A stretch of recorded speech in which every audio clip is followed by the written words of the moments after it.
a bit about the charity that you work for and what you're working with?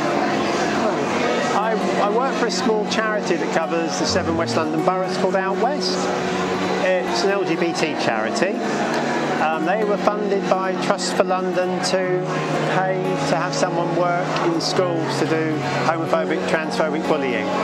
So I got the job whilst I was unemployed because my previous employers decided I was an embarrassment and did their utmost to force me out. The primary role is about doing homophobic, transphobic bullying in schools, but getting into schools is incredibly difficult.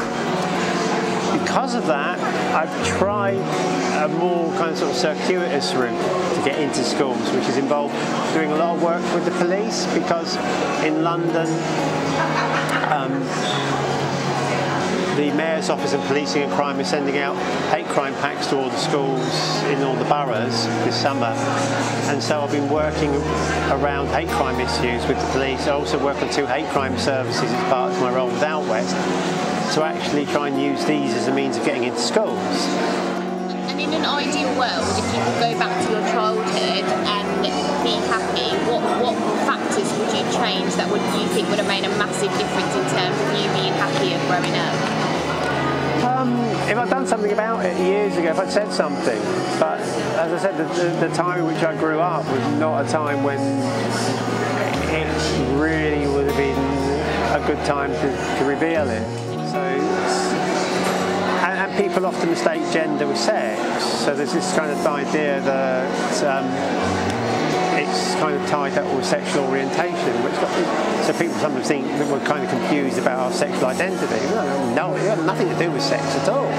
A lot of people are transgender have actually no interest in sex. That's not the issue. It's about how you feel about yourself as a person. And going back to that incident that you experienced with the parents telling their child about you, how would you have liked them to handle the situation? What conversation would you have liked the parents to have with their child when they were describing and referring to yourself? How should people be speaking about it? Well, they really just need to sort of tell the children you don't do that sort of thing. You know, people are people are different, and you accept people as they are. In terms of speaking out, do you think that's to do with society? It's more an issue with society to make people feel accepted, and then you'd feel more comfortable speaking out? It's partly. I think there's been so many changes in a relatively brief period of time that knowledge and understanding is growing at quite a tremendous pace, so that it makes it easier to accept things. Diversity is becoming more and more kind of easily accepted. I think part of the problem, though, is there's a difference between tolerance and acceptance, and that, I think, is where there still needs to be a lot of change. There's more support than there ever was. The problem to that is that, like with Charing Cross, because there's no more resources going in, there's a greater demand on the services, which means that if you get into the service now, you've got a much longer wait. There was a 4-month gap between my appointments in Charing Cross when I first started. It's up to 2 years now. The other thing is that Caitlyn Jenner perhaps is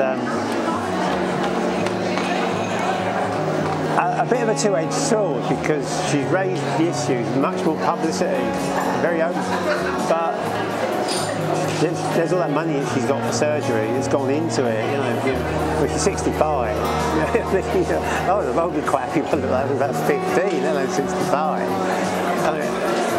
And I think, to some extent, it creates a kind of false image, because it's not all about, it's not really ultimately, it's not about how you look, it's about how you feel inside. And I think sometimes when you've got somebody who spent that amount of money on making their physical presence so exceptional that it tends to draw you away from what the real issue is. The issue is about how you feel inside, it's not about how you look. How does it make you feel when you share your story and talk about what you've been through and that kind of thing?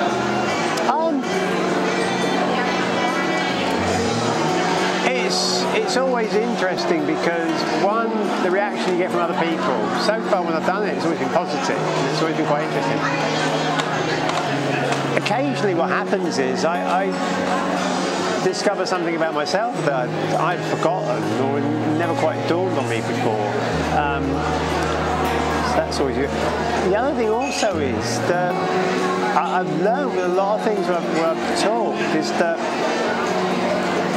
other people have afterwards come up to me and said, I've had that experience, I know what that's like, I've been through it. But it's not in relation to being trans, it's in relation to other issues, a lot of them other health issues that they've had. And the way they've been treated by services and the way other people have responded to them, they've had the same sort of problems that I've had to deal with, but over a different issue. And suddenly you've got this kind of shared ground with other individuals who sort of impressions you wouldn't think there was anything actually in common with. There's a lot of shared humanity which at first sight doesn't really appear to be there because we look like we're an incredibly disparate group of people, but there is, and that always surprises me as well because it comes from the strangest kind of quarters. One of my favourite stories is I was on the Underground a few months back and I was going up the escalator and there's two American tourists were coming down the other side. One of them pointed at me and he said, "God, what an ugly woman." And I went, "Yes." He said, "Woman." That's more important. Yeah. I'm going to give a damn what he said. Yeah, he